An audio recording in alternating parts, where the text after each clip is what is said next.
ಅರ್ಥ ಆಗದೆ ಇರಬೇಕಾದ್ರೆ ಹಿಂಗೆ ಒಂದು ಘಟನೆ ನಡೀತದೆ ಸರ್. ಅವನಾಗೆ ಹೇಳಕ್ ಸ್ಟಾರ್ಟ್ ಮಾಡಿದನು. ಯಾಕಂದ್ರೆ ತುಂಬಾ ಸ್ಪೀಡ್ ಇದೆ, ನಾನು ಒಂದು ಸ್ಪೀಡಿಗೆ ನಾವು ಹೋಗಬೇಕು ಅಂತೇಳಿ ನಾನು ಹೆಚ್ಚು ಮಗನ ಜೊತೆ ಸಮಯ ಕೂಡ ಸ್ಟಾರ್ಟ್ ಮಾಡಿದ್ವಿ ಸರ್. ಅಕಾಡೆಮಿಕ್ ಅಚೀವ್ಮೆಂಟ್ ಅನ್ನ ಮಾಡುವಂಥದ್ದು. ಇನ್ನೊಂದು ಕಡೆ ಪೇರೆಂಟ್ಸ್ ಅಂದ್ರೆ ಮಗನ ಎತ್ತಿ ಬಿಟ್ಬಿಟ್ರೆ ಆ ಜವಾಬ್ದಾರಿ ಅಲ್ಲ. 5 ದೇಶನ ಹೇಳ್ತಾನೆ, 20-20ಕ್ಕಿಂತ ಹೆಚ್ಚು ಸ್ಪೋರ್ಟ್ಸ್ ಅಂದ್ರೆ ಈ ಲೈಕ್ ಸಚಿನ್ ತೆಂಡೂಲ್ಕರ್ ಸ್ಪೋರ್ಟ್ಸ್ ಅಲ್ಲಿ ಹೆಸರುವಾಸಿಯಾಗಿರ್ತಕ್ಕಂಥ ವ್ಯಕ್ತಿಗಳ ಹೆಸರನ್ನ ಹೇಳ್ತಾನೆ, ಫ್ರೂಟ್ಸ್ ಹೆಸರು ಹೇಳ್ತಾನೆ, ಎಲ್ಲ ವಾಹನಗಳ ಹೆಸರು ಹೇಳ್ತಾನೆ. ಜ್ಞಾನಪೀಠ ಪ್ರಶಸ್ತಿ 8 ನಮ್ಮ ಕರ್ನಾಟಕದಲ್ಲಿ ಜ್ಞಾನಪೀಠ ಪ್ರಶಸ್ತಿ ಪಡೆದಂತ ವ್ಯಕ್ತಿಗಳ ಹೆಸರನ್ನು ಗುರುತಿಸ್ತಾರೆ. Japan very good. Mexico very good. ಇದು ಸೌತ್ ಆಫ್ರಿಕಾ. ಇದು ಫಾದರ್ ಆಫ್ ನೇಷನ್ ಎಲ್ಲಿ ತೋರಿಸು. Very good.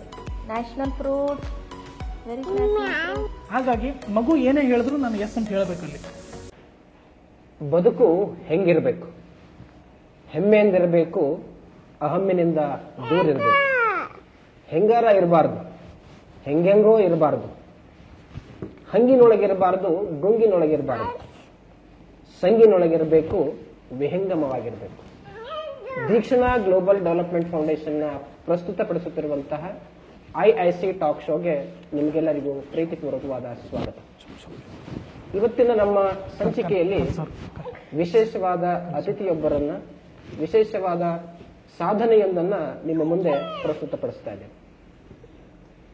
ಬೆಳೆವೆ ಸಿರಿ ಮೊಳಕೆಯಲ್ಲಿ ಅನ್ನುವ ಹಾಗೆ ಚಿಕ್ಕಂದಿನಿಂದಲೇ ನಾವು ಮಕ್ಕಳನ್ನ ಬೆಳೆಸುವಂತ ಪ್ರಕ್ರಿಯೆ ಬಹಳ ಮುಖ್ಯ ಆಗುತ್ತೆ. ಹೀಗಾಗಿ ಇವತ್ತಿನ ವಿಶೇಷವಾದ ಅತಿಥಿಯನ್ನ ಮಾತನಾಡಿಸೋದ್ರ ಜೊತೆಗೆ ಅವರ ಸಾಧನೆಯನ್ನ ನಾವೆಲ್ಲರೂ ಸೆಲೆಬ್ರೇಟ್ ಮಾಡುವಂತಹ ಸಂದರ್ಭ. ಅತಿ ಚಿಕ್ಕ ವಯಸ್ಸಿನಲ್ಲಿಯೇ ಮಕ್ಕಳಿಗೆ ಪಾಲಕರಾದವರು ಹೇಗೆಲ್ಲ ಪೋಷಣೆಯನ್ನ ಮಾಡಬಹುದು ಅನ್ನೋದಕ್ಕೆ ಒಂದು ಉದಾಹರಣೆ ಇವತ್ತಿನ ಎಪಿಸೋಡ್ ಅನ್ನ ನಿಮಗೆ ಪ್ರಸ್ತುತಪಡಿಸ್ತಾ ಇದ್ದೀನಿ. ಇವತ್ತಿನ ಎಪಿಸೋಡ್ಗೆ ನಮ್ಮ ಜೊತೆಗೆ ಶ್ರೀಯುತರಾಗಿರುವಂತಹ ಬಲ್ಬೀನ್ ಹಾಗೂ ಶ್ರೀಮತಿಯಾಗಿರುವಂತಹ ವಿಜಯಲಕ್ಷ್ಮಿಯವರು ನಮ್ಮ ಜೊತೆಗಿದ್ದಾರೆ. ಎಲ್ಲದಕ್ಕಿಂತ ಹೆಚ್ಚಾಗಿ ಚಿರಂಜೀವಿ ನಮ್ಮ ಜೊತೆಗಿದ್ದಾರೆ. ಅವರ ಮಾತುಗಳನ್ನ ಮತ್ತು ಅವರ ಸಾಧನೆಯನ್ನ ನಾವು ಇವತ್ತು ಕೇಳೋಣ. ಬಲ್ಬೀನ್ ಅವರೇ, ಕಾರ್ಯಕ್ರಮಕ್ಕೆ ನಿಮಗೆ ಸ್ವಾಗತ. ಈಗ ಇಷ್ಟು ಚಿಕ್ಕ ವಯಸ್ಸಿನಲ್ಲಿ ನಿಮ್ಮ ಮಗ ಈ ಬುಕ್ ಆಫ್ ರೆಕಾರ್ಡ್ ಅಲ್ಲಿ ಬರಬೇಕಾದ್ರೆ ಏನು ನಿಮ್ಮ ಕೌಟುಂಬಿಕ ಹಿನ್ನೆಲೆ ಏನು, ಮತ್ತು ನಿಮ್ಮ ಹಿನ್ನೆಲೆ ಮತ್ತು ನಿಮ್ಮ ಪರಿಚಯವನ್ನ, ನಿಮ್ಮ ಕೌಟುಂಬಿಕ ಪರಿಚಯವನ್ನ ನೀವು ಮಾಡಿಕೊಡೋದಾದ್ರೆ? ಸರ್, ಮೊದಲನೇದಾಗಿ ನಿಮಗೆ ನಾನು ಧನ್ಯವಾದ ತಿಳಿಸ್ತೀನಿ ಈ ಒಂದು ವೇದಿಕೆಯನ್ನ ನಮಗೆ ಬರಮಾಡಿ ಕೊಟ್ಟಿದ್ದಕ್ಕೆ. ಒಂದು ನನ್ನ ಮಗನ ಒಂದು ಸಾಧನೆ, ಒಂದು ಹಾದಿಯನ್ನ ನೋಡಿದ ಹಾಗೆ ನನ್ನ ಹೆಸರು ಬಲ್ಬೀನ್, ನನ್ನ ಧರ್ಮಪತ್ನಿ ಹೆಸರು ವಿಜಯಲಕ್ಷ್ಮಿ ಅಂತೇಳಿ, ನನ್ನ ಮಗನ ಹೆಸರು ಚಿರಂಜೀವಿ. ನಾವು ಕೌಟುಂಬಿಕ ಹಿನ್ನೆಲೆ ಅಂತಂದ್ರೆ ನಾವು ನಮ್ಮ ಫ್ಯಾಮಿಲಿ ಬಡತನ ಫ್ಯಾಮಿಲಿ ಮತ್ತು ಅನ್ಎಜುಕೇಟೆಡ್, ಅಂದ್ರೆ ಯಾರು ನಮ್ಮ ತಂದೆ ಆಗಲಿ ತಾಯಿ ಆಗಲಿ ಯಾರು ಕೂಡ ಓದಿರದೇ ಇರ್ತಕ್ಕಂಥವ್ರು. ನಾವು ಎಜುಕೇಶನ್ ಮಾಡಿ ನಾವು ಡಿಗ್ರಿ ಓದಿದ ನಂತರ ನಾವು ಈಗ ಒಂದು ವೃತ್ತಿಪರತೆಯಲ್ಲಿ ಅಂದ್ರೆ ಶಿಕ್ಷಕ ವೃತ್ತಿಯಲ್ಲಿ ನಾವು ಒಂದು ಕೆಲಸ ಇರೋದ್ರಿಂದ ನನ್ನ ಮಗನಿಗೆ ನಾನು ಒಂದು ಸಾಧನೆ ತಗೊಂಡು ಹೋಗ್ಬೇಕು ಅನ್ನೋದು ನನಗೆ ಯಾವತ್ತೂ ಆ ಕಲ್ಪನೆಯನ್ನ ಬರಲಿಲ್ಲ ಸರ್ ನನಗೆ. ಬಟ್ ನನ್ನ ಮಗು ಹುಟ್ಟಿದಾಗ ಅವ ಹುಟ್ಟಿದ್ದು ಒಂದು ವಿಶೇಷ ದಿನದೊಂದು. ಬಟ್ ಅವತ್ತೇ ನನಗೆ ಒಂದು ನಾನೇ ಅನ್ಕೊಂಡೆ ನನ್ನ ಮಗ ಏನೋ ವಿಶೇಷ ಇರ್ಬೋದೇನೋ ಅನ್ನೋ ಒಂದು ನನಗೆ ಇದನ್ನ ಬಂದ್ಬಿಡ್ತು. ಹಾಗಾಗಿ ನನ್ಕಿಂತಲೂ ನನ್ನ ಧರ್ಮ ಪತ್ನಿಯ ಹೆಚ್ಚು ಸಮಯ ನನ್ನ ಮಗನ ಜೊತೆ ಅವರು ಕಾಲ ಕಳೆದ್ರಿಂದ ಇದನ್ನ ಅವರಿಗೆ ಸಲ್ಲಿಸ್ತೀನಿ ನಾನು. ಯಾಕಂದ್ರೆ ನಾವು ಕೆಲಸ ಅಂತೇಳಿ ಹೊರಗಡೆ ಹೋಗೋದ್ರಿಂದ ಮನೆಯಲ್ಲಿ ಇರೋದು ನನ್ನ ಪತ್ನಿ. ಹಾಗಾಗಿ ನಾವು ಎಷ್ಟೋ ಸಮಯ ಕೆಲಸ ಮುಗಿಸ್ಕೊಂಡು ಬಂದಾಗ, ಡ್ಯೂಟಿ ಸಮಯ ಮುಗಿಸ್ಕೊಂಡು ಬಂದಾಗ ನಾನು ನನ್ನ ಮಗನ ಜೊತೆ ಸ್ವಲ್ಪ ಸಮಯ ಕಳೆಯೋದು, ಅತಿ ಹೆಚ್ಚು ನನ್ನ ಪತ್ನಿನೇ ಕಳೆಯೋದು. ಹಾಗಾಗಿ ಯಾವಾಗ ನಿಮಗೆ ಈ ಮಗುವಿನಲ್ಲಿ ಆ ಥರದ್ದೊಂದು ಕೌಶಲ್ಯ ಇದೆ, ಆ ಥರದ್ದೊಂದು ಸಾಧನೆ ಮಾಡಬಲ್ಲ ಅಂತ ಯಾವ ಸಮಯದಲ್ಲಿ ನಿಮ್ಗೆ ಅನಿಸ್ತು? ಸರ್, ಆಕ್ಚುಲಿ ನನ್ನ ಮಗ 1 ವರ್ಷ ಮೀರಿದ ನಂತರ, ಅಂದ್ರೆ 1 ವರ್ಷ ಮುಗಿಸಿದ ನಂತರ ಅವನ ಸಣ್ಣಗೆ ಅವನ ಹತ್ತಲ್ಲಿಂದು ಕಲಿಕೆ ಆಗ್ತಿತ್ತು. ಬಟ್ ನಾವು ಅದು ಅಷ್ಟು ನಮಗೆ ಅಂಡರ್ಸ್ಟ್ಯಾಂಡ್ ಆಗಿಲ್ಲ ಅದು. ಅಂದ್ರೆ ನಾನು ಹುಡುಕಿ ನನ್ನ ಮಗ ಈ ತರ ಕಲಿತಿದ್ದಾನಂತ ನಮಗೂ ಅರ್ಥ ಆಗಿಲ್ಲ ಸರ್. ಅರ್ಥ ಆಗದೆ ಇರಬೇಕಾದ್ರೆ ಹಿಂಗೆ ಒಂದು ಘಟನೆ ನಡೀತದೆ ಸರ್. ಒಂದು ದಿವಸ ನಮ್ಮ ಮನಿ ಓನರ್ ಮಕ್ಕಳಿದ್ದಾರೆ ಕೆಳಗಡೆ, ಅವ ಶಾಲೆಗೆ ಹೋಗ್ಬರ್ತವೆ. ನನ್ನ ಮಗ ಕೂಡ ಕೆಳಗಡೆ ಹೋಗಿದನು ಸರ್. ಅಂದ್ರೆ ಕೆಳಗಡೆ ತಗೊಂಡು ಹೋಗಿದ್ವಿ ಅವನ ಆಟ ಆಡೋಗೋಸ್ಕರ ಅಂತೇಳಿ. ಆ ಒಂದು ಹುಡುಗಿ ಇದ್ದಾಳೆ, ಆ ಹುಡುಗಿ ಬುಕ್ಸ್ ಇದೆ, ಐ ಥಿಂಕ್ LKG UKG ಇರ್ಬೋದು, ಎಲ್ಲ ಬುಕ್ಸನ್ನು ಓದ್ತಿದ್ದಳು ಆ ಹುಡುಗಿ. ನನ್ನ ಮಗ ತಗೊಂಡಾದ್ಮೇಲೆ ಆಟೋಮೆಟಿಕ್ ಅವನೇ ಎಲ್ಲವನ್ನ ಅಲ್ಲಿ ಇರ್ತಕ್ಕಂಥ ಈ ವೈಲ್ಡ್ ಎನಿಮಲ್ಸ್ ಮತ್ತೆ ವಾಟರ್ ಎನಿಮಲ್ಸ್, ಇನ್ಸೆಕ್ಟ್ಸ್ ಈ ತರ ಅವನಾಗಿ ಹೇಳಕ್ ಸ್ಟಾರ್ಟ್ ಮಾಡಿದನು. ಅವಾಗ ನನ್ನ ಹೆಂಡತಿ ಬಂದು ನನಗೆ ಮನೇಲಿ ಹೇಳಿದ್ರು, ಇಲ್ರಿ ನಾನು ಏನು ಹೇಳಿಲ್ಲ, ಇವತ್ತು ನಮ್ಮ ಚಿರು ಈ ತರ ಎಲ್ಲ ಹೇಳೇನ್ರಿ, ನಾವು ಒಂದು ಅಂಕ್ಲಿಪ್ ತರಬೇಕು ನಾವು ನಮ್ಮ ಮಗನಿಗೆ ಅಂತ ಹೇಳಿದ್ರು ಸರ್. ಅವತ್ತಿಂದ ನನ್ನ ಮಗನ ಒಂದು ನಾನು ಅಂದ್ರೆ ಅವನ ಕಲಿಕೆಯನ್ನು ನಾನು ತುಂಬಾ ಡೀಪಾಗಿ ಹುಡುಕೋಕೆ ಸ್ಟಾರ್ಟ್ ಮಾಡಿದೆ ಸರ್ ನಾನು. ಓಕೆ, ಈಗ 2 ವರ್ಷದ ಮಗು, ಎಸ್, ಇಬ್ಬರು ಫ್ಯಾಮಿಲಿಯಲ್ಲಿ ನೀವಿಬ್ಬರು ಇರ್ತೀರಿ. ಯಾವ್ಯಾವ ಸಂದರ್ಭದಲ್ಲಿ ಅಂದ್ರೆ ಯಾವಾಗ ಯಾವ ಸಂದರ್ಭದಲ್ಲಿ ಹಂಗ ಅನಿಸ್ತು ಈ ಮಗು ಇನ್ನೂ ಚೆನ್ನಾಗಿ ಹೇಳಿದ್ರೆ ಅಂದ್ರೆ ಅವಕಾಶಗಳ ಕೊಟ್ಟರೆ ಇನ್ನೂ ಚೆನ್ನಾಗಿ ಕಲಿಬಹುದು ಅಂತ ನಿಮಗೆ ಯಾವಾಗ ಅನಿಸಿದ್ದು? ಸರ್ ನಾವು ಏನೊಂದು ಬುಕ್ಸ್ ಅನ್ನ ಟೆಕ್ಸ್ಟ್ ಬುಕ್ ಅನ್ನು ತಗೊಂಡ್ಬಂದು ಒಂದ್ಸಲ ಸಣ್ಣಗೆ ಅಂದ್ರೆ ಅವನಿಗೆ ಈ ವೆಜಿಟೇಬಲ್ಸ್ ಇರ್ತಾವಲ್ಲ ಸರ್, ಅದು ವೆಜಿಟೇಬಲ್ ಅನ್ನೋಕ್ಕಿಂತ ಮುಂಚೆ ನಮ್ಮ ಮನೆಯಾಗ ನಾವು ಕೆಲಸ ಮಾಡ್ತಾ ನಾವು ಒಂದೊಂದು ಪರಿಚಯ ಮಾಡಿಸ್ತಿದ್ವಿ ಅವನಿಗೆ. ಇದು ಹೆಸರು, ಇದಕ್ಕೆ ಹಿಂಗಂತ ಪರಿಚಯ ಮಾಡಿಸ್ತಿದ್ವಿ. ಅದಾದ ನಂತರ ಅವನಿಗೆ ಯಾವಾಗ ನಾವು ಅಂಕ್ಲಿಪಿ ತಂದು ಒಂದ್ ದಿವಸ ಕುಂತು ಅವನು 1-2 ಸಲ ನಾವು ಹೇಳಿದ್ಮೇಲೆ 3ನೇ ಸಲಕ್ಕೆ ಆಟೋಮೆಟಿಕ್ ಹೇಳಿದ್ನು ಸರ್. ಅವಾಗ ನಮ್ಗೆ ಇಲ್ಲ, ನನ್ನ ಮಗ ತುಂಬಾ ಅವನ ಸ್ಪೀಡಿಗೆ ನಾವು ಹೋಗ್ಬೇಕೀಗ, ಯಾಕಂದ್ರೆ ತುಂಬಾ ಸ್ಪೀಡ್ ಇದೆ, ಅವ್ನ ಸ್ಪೀಡಿಗೆ ನಾವು ಹೋಗ್ಬೇಕು ಅಂತೇಳಿ ನಾನು ಹೆಚ್ಚು ಮಗನ ಜೊತೆ ಸಮಯ ಕೊಡೋಕೆ ಸ್ಟಾರ್ಟ್ ಮಾಡಿದ್ವಿ ಸರ್ ನಾವು. ಅಂದ್ರೆ ಕಲಿಕೆ ಅಂತದ್ದು ನಾವು ಒಂದು ಆಟದ ಭಾಗವಾಗಿ ನೋಡಿದೆ ವಿನಃ ಕಲಿಕೆಯಾಗಿ ನೋಡ್ಲಿಲ್ಲ. ಅವನಿಗೆ ಆಟ ಆಡಿಸ್ಕೊಂತ ಅವನಿಗೆ ಕಲಿಬೇಕಂತ ಯಾವಾಗ ಆಸಕ್ತಿ ಬರ್ತದೋ ಅವಾಗೇ ನಾವು ಕಲಿಸೋಕೆ ಅದು ಸ್ಟಾರ್ಟ್ ಮಾಡಿದ್ವಿ ಸರ್. ಸೊ ಅವತ್ತಿಂದ ನನ್ನ ಮಗು ತುಂಬಾ ಸ್ಪೀಡಪ್ ಆಗಿ ಹೋಗೋಕೆ ಸ್ಟಾರ್ಟ್ ಮಾಡಿದ್ನು. ಓಕೆ ಸ್ನೇಹಿತರೆ, ಒಬ್ಬ 2 ವರ್ಷದ ಮಗು ಪಾಲಕರಿಬ್ಬರ ಮತ್ತು ಪೋಷಣೆಯಿಂದ ಮತ್ತು ಅವರ ಕಲಿಕೆಯಿಂದ ಇಂಡಿಯಾ ಬುಕ್ ಆಫ್ ರೆಕಾರ್ಡ್ ಅಲ್ಲಿ ಸಾಧನೆ ಮಾಡುವಂತಹ ಪ್ರಕ್ರಿಯೆಯನ್ನು ನಾವಿಲ್ಲಿ ನೋಡ್ತಾ ಇದ್ದೇವೆ. ಅವನ ಜೊತೆಗೆ ನಾವಿವತ್ತು ಅವನ ಸಾಧನೆಯನ್ನ ಮಾತಾಡ್ತಾ ಇದ್ದೇವೆ. ಅಂದ್ರೆ 2 ವರ್ಷದ ಮಗು ಏನೆಲ್ಲ ಮಾಡಬಹುದು ಅನ್ನೋದಕ್ಕೆ ತಕ್ಕ ಉದಾಹರಣೆ ನಮ್ಮ ಚಿರಂಜೀವಿ. ಆತನ ಚಲನವಲನಗಳು, ಆತನ ಕೆಲಸಗಳು ಮತ್ತು ಆತನ ಎಲ್ಲ ವಿಚಾರಗಳನ್ನು ನೋಡಿದಾಗ ತುಂಬಾ ಹೆಮ್ಮೆ ಅನಿಸುತ್ತೆ.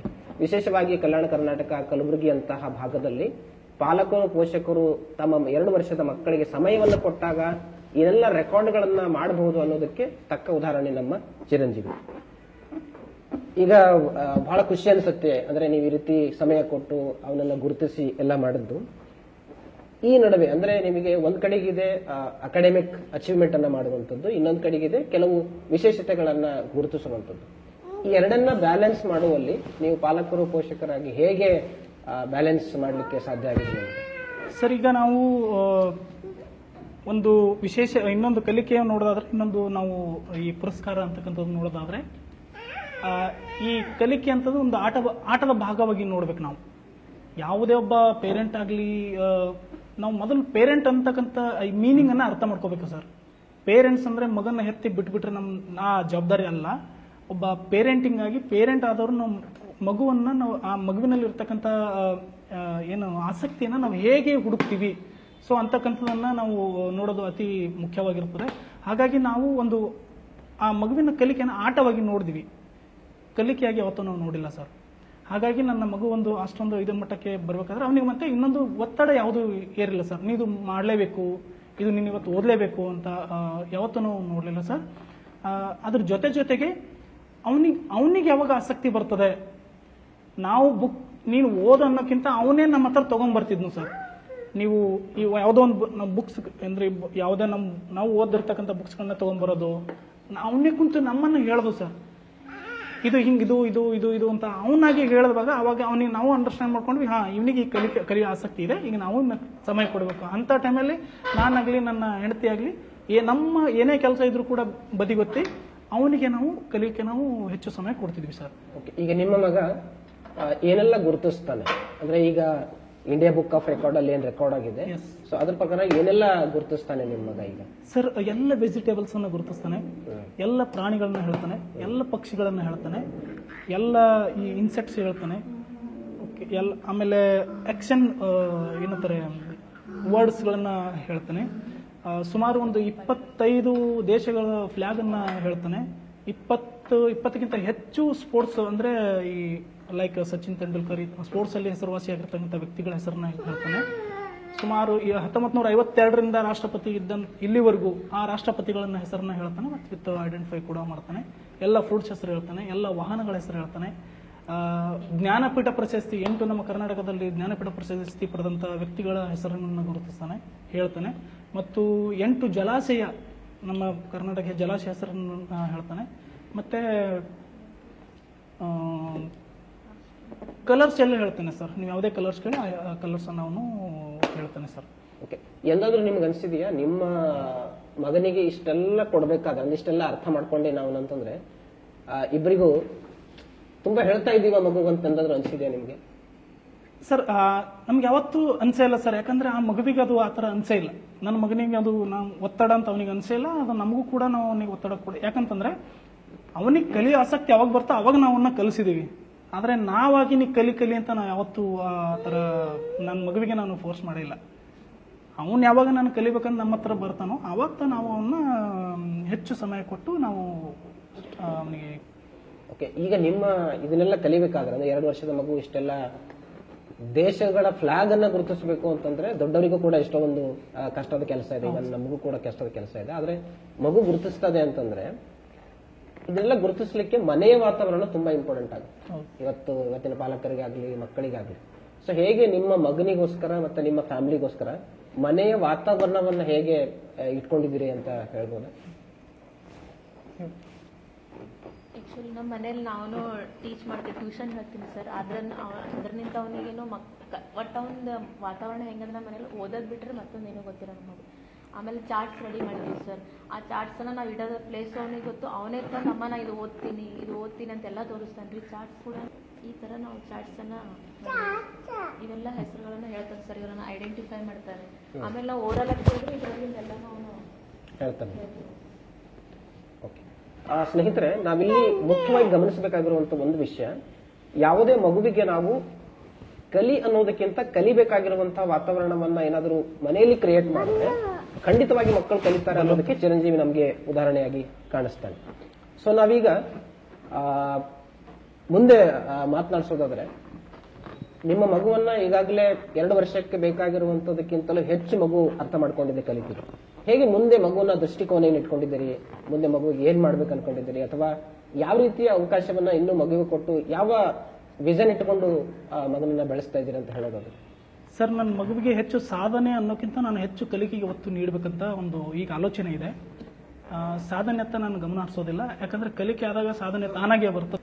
ಸ್ನೇಹಿತರೆ, ನಾವಿಲ್ಲಿ ಮುಖ್ಯವಾಗಿ ಗಮನಿಸಬೇಕಾಗಿರುವಂತದ್ದು, ಮಕ್ಕಳಿಗೆ ಮನೆಯ ವಾತಾವರಣದಲ್ಲಿ ಅವಕಾಶಗಳನ್ನ ಕೊಟ್ರೆ, ಅಂದ್ರೆ ಅವಕಾಶಗಳನ್ನ ಸೃಷ್ಟಿ ಮಾಡಿದ್ರೆ ಮಕ್ಕಳು ಕಲಿತಾರ ಅನ್ನೋದಕ್ಕೆ ಚಿರಂಜೀವಿ ನಮಗೆ ಉದಾಹರಣೆಯಾಗಿ ಸಿಗ್ತಾನೆ.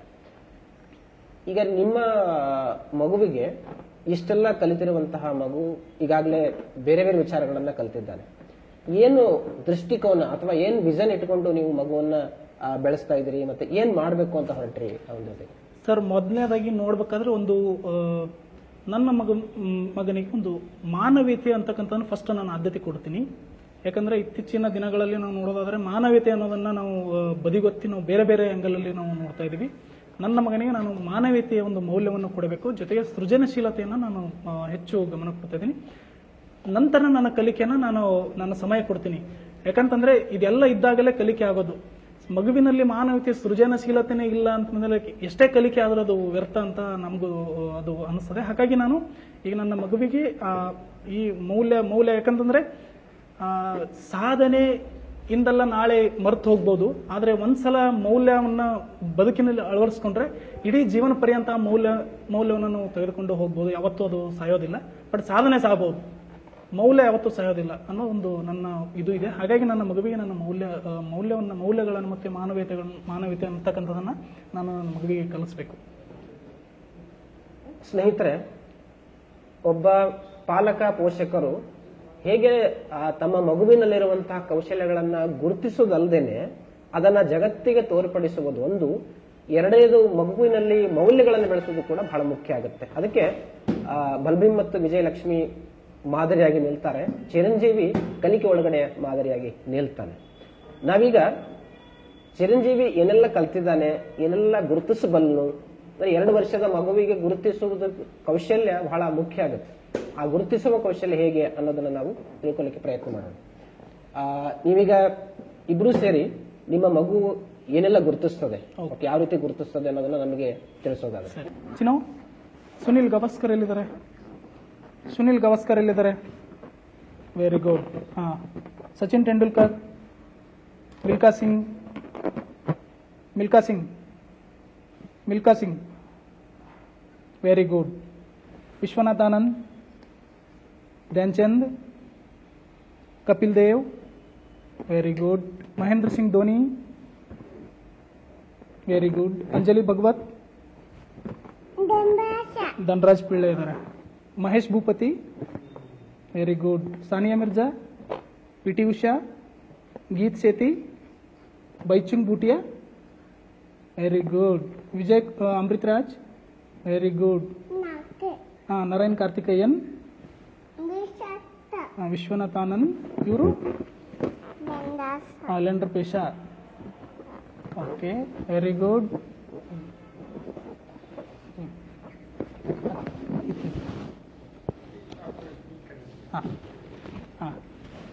ಇಲ್ಲಿ ನೋಡಿ, ಇಲ್ಲಿ ಶುನು. ಜಪಾನ್ ಎಲ್ಲದ? Japan, Japan, very good. ಹಾ, ಬಳ್ಳು ಇಡ್ಬೇಕು, ಬಳ್ಳು ತೋರಿಸ್ಬೇಕು. ಹಾ, Turkey, very good. China, Argentina, India, India, India flag, very good. Italy, very good. Saudi Arabia, Saudi Arabia, very good. Canada, very good. Germany, Germany. Australia, Australia, very good. France, very good. European Union, ಇದೇನು? Brazil. ಇದು ಮ್ಯಾಲ Mexico, very good. ಇದು Russia. ಇದು United Kingdom. ಇದು South Africa. ಇದು South Korea, very good. ಇಲ್ಲಾರ ಕಿಲ್ಲಾರ ಕಿಲ್ಲಿ ಯಾರು? Droupadi Murmu, very good. ಹಾ, ಇವರು ಇವರು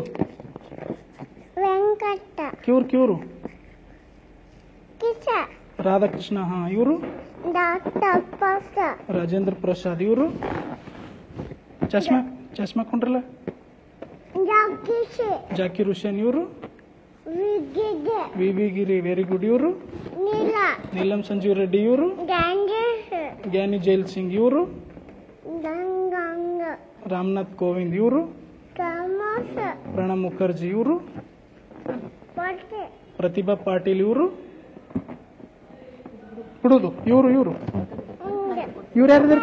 ಇವ್ರು ಯಾರ ಕಿಲ್ ನೋಡ್ಕಿಲ್ಲ? ಇವರು ಯಾರಿದಾರೆ? APJ ಅಬ್ದುಲ್ ಕಲಾಂ. ಅಬ್ದುಲ್ ಕಲಾಂ. ಇವರು ಕೂದಲವ, ಹೌದು. ಇವ್ರು ಬಿಟ್ರೆ ಇವ್ರು ಯಾರು? ಇವ್ರು ಕಿಲ್ ನೋಡಿ. Very good. Chinnu, father of nation ಯಾರು? ಫಾದರ್ ಆಫ್ ನೇಷನ್ ಎಲ್ಲಿ ತೋರಿಸು? Gandhi, very good. National fruit? Very mango. National animal? ಅದು ಎಂಬ್ಲಮ್ ಅದ. ನ್ಯಾಷನಲ್ ಅನಿಮಲ್ ಯಾವುದು? Tiger, very good. National emblem. National flag ಅಲ್ಲಿ? Tiranga, very good. National bird? Rupee, currency ಅದು. National bird ಯಾವುದು? ಎಲ್ಲಿ? National calendar? Saka calendar, very good. National river? Very good. National reptile? King cobra, very good. National flower? Lotus. National tree?